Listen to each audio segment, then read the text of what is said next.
Hi friends, good evening. Well, I've been asked to speak on survival, revival, and growth in the COVID era. I've been asked to speak on my experience. I would love to do that. Uh, but before I do, a big round of applause to each one of you here because we all have survived, and that's why we are here. And we've survived because we were in this together. I mean, whether it was a retailer or a mall developer or a service provider, I think we all supported one another together. Had mall not given waivers, I don't think retailers would have been here. Had retailers not adjusted with the mall, then paid the CAM, I don't think malls would have survived. Had the other stakeholders not been together, I don't think we would be here. We would not be having another RAI event. The fact that we are having an event, we have so many brands I see in that brochure. The fact that we've bounced back, we might not be a pandemic-proof business, but to an extent we can say we're a COVID-proof business. Yeah. So, I've always believed कि जिंदगी में कुछ करना है, आगे बढ़ना है, तो मुश्किलें आएंगी, उसका सामना करना है, लड़ना है, लेकिन आगे बढ़ना है. A winner never quits and a quitter never wins. And I think COVID just drawing that belief within me.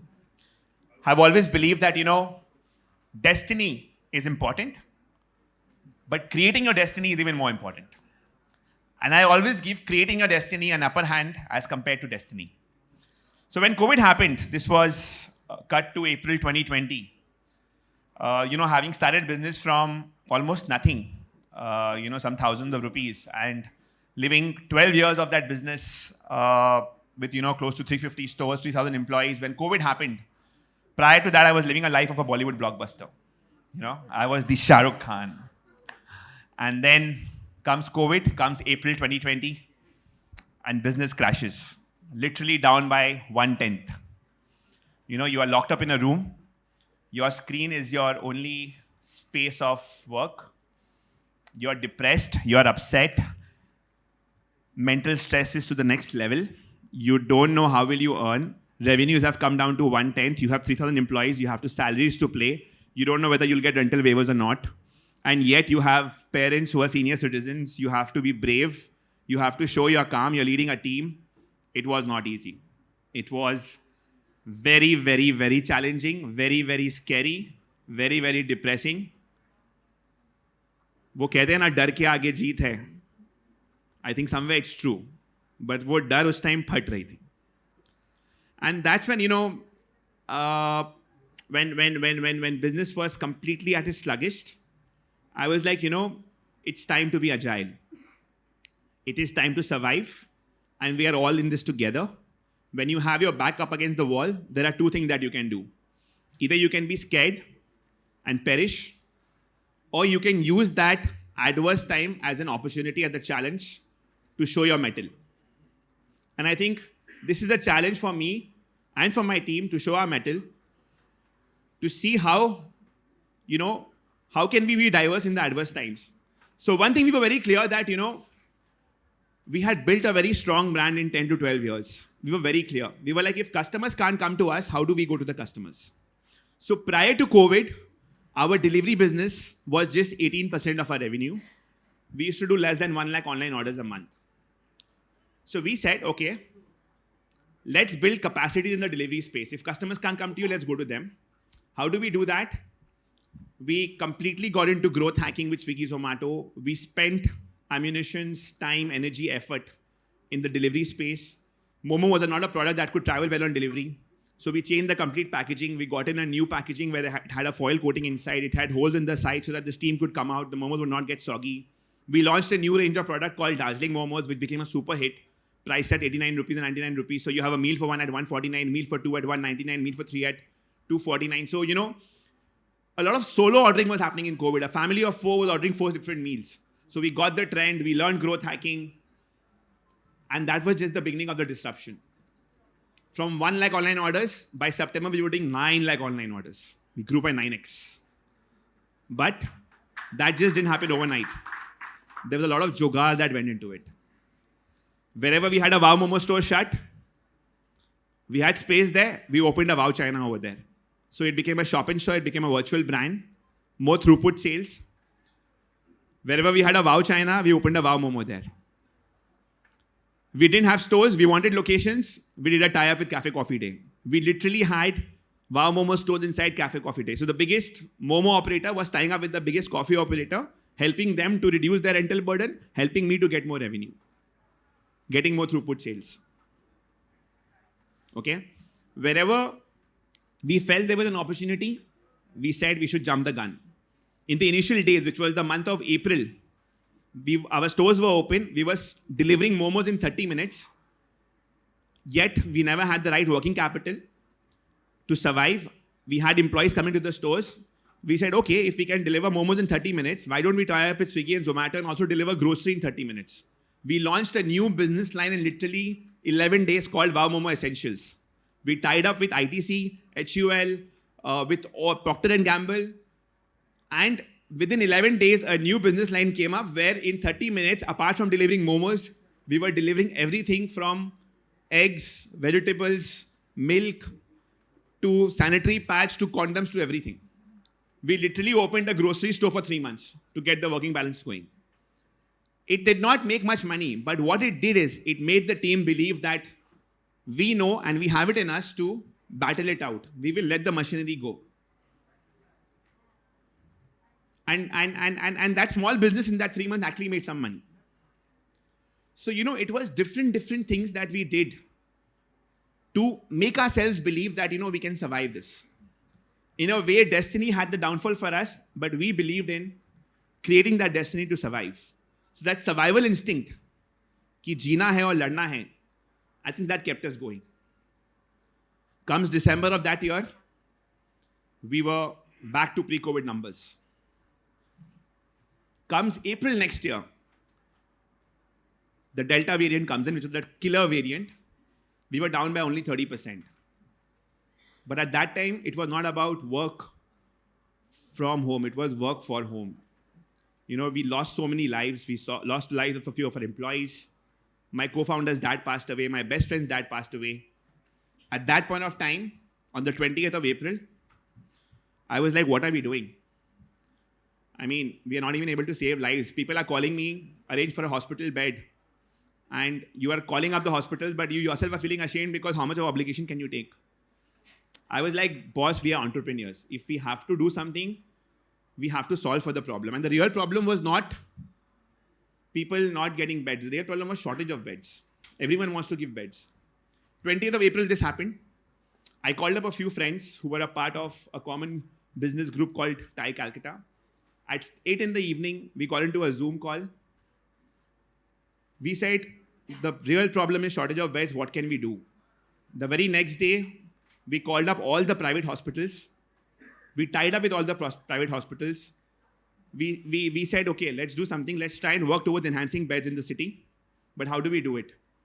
Okay, one step, call up the private hospitals. Everyone from a Medica to the AMRI to everyone is like, we are happy to increase beds, but we need beds coming on time. We need ventilators coming on time. We need some funds coming on time. Some government hospitals wanted money to be coming on time, to even buy oxygen cylinders or to even buy basic necessities. We said, okay. 29th of April, we took a call, we'll do this. We didn't have a name to ourselves. We called ourselves Entrepreneurs of Calcutta. By the 2nd of May, we used a Rotary bank account to take funds from people. By the 12th of May, we had 7 crores collected. We had 156 ICU beds live. We got ventilators, BiPAP machines from Japan, from Germany, from Italy, by using the customs, by taking help of the army, by taking help of the government. And by 21st of May, less than even a month, we had 357 ICU beds live. There were people who were asking for beds in hospitals for getting people admitted. There were, and when your entire one is upset, is unwell, you just panic, right? You go anywhere and everywhere. So there were various WhatsApp groups operating. Ki mere ko ek bed dila do, ek bed dila do. We had tech entrepreneurs. We got them together. We made a dashboard so that there's no repetition of beds going. And more than that, we tied up with all the ambulance drivers. We paid them 2K a day. They are the first guys to get information ki kahan bed khali ho raha hai, nahi ho raha hai. We did our jugaad, but we ensured the needy gets the bed first. Not the guy who has the money, but the guy who actually has come first in, first out, as per the dashboard. So Entrepreneurs of Calcutta became a big disruption. It was not just me, it was a group of 8 people who started. went on to 800 people who contributed, went on to becoming a people's movement. And that taught me that survival can be done in the COVID era for sure. And we went through the Delta wave. We went through a wave where, to an extent, business started coming back. And it actually made me believe that, if we're not a pandemic-proof business, we're actually a COVID-proof business. That very year, in the December of that year, I think we did record-breaking numbers. This December, we have doubled those numbers, like literally grown by 100%. And I somewhere believe, yes, the Almighty is there. As long as your karma is correct, you will be correct. So go out there, give in your best effort, do it honestly. We all make mistakes. I've made so many mistakes in my life. I've been a failure in so many instances. I only come and talk about my successes, but the only thing I can tell myself is, when I sleep at night, is that I tried. I was not lazy. I tried. And that's the same thing I kept telling myself every day in COVID, that I tried. Even if this revenue had crashed by 90%, every day got my entire team into a sales call, what I used to do when I started the business, got back to my basics, but kept that hunger, that survival instinct alive. And for me, that has been the COVID era of survival, revival, and growth, where today, Wow Momo is in a position where we are opening 20, 25 stores a month. We're growing at 100%. We've crossed 500 stores. But more importantly, the 3,000 employees have become 6,000 employees in spite of COVID. And not a single employee lost their job during COVID, is what I'm proud of. Not a single employee went on hourly wages. Everyone stuck to 31 days. Everyone got PF and ESI on 31 days, unlike many other listed peers. And I strongly believe what you do in times to come, in adverse times, sets the stone for futures. And that's what happened with us. In an adverse situation, we did not let go of employees. And today, our attrition numbers are so low that they don't let go of us. So like I say, you can't clap with one hand. You need both hands to clap.